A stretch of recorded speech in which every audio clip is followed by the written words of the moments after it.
Pagbawas sa pondo ng Department of Health hindi umano magiging hadlang para ipatupad ang mga programa ng kagawaran. Ang buong ulat kunin natin mula sa aming kasama, si Joseph Parafina.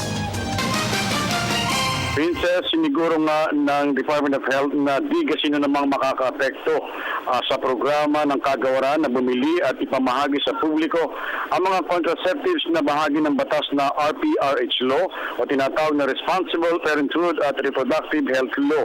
Di matapos ng bawasan ng 1 bilyong piso ang pondo nila para sa 2016 budget.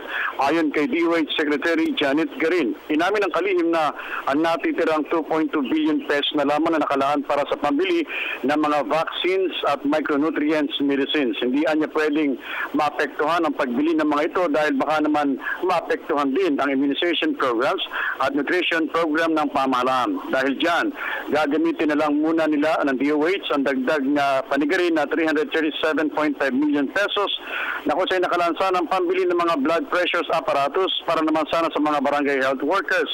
Sa kabila ng pagsubok na ito sa kagawaran at sa nasabing tanggapan, itutuloy pa rin nila ng DOH ang pagpapatupad nito dahil bukod sa ito isang batas, kinumpirma pa ito ng Korte Suprema para makatulong sa mga pamilyang Pilipino na nagpaplano ng kanilang buhay.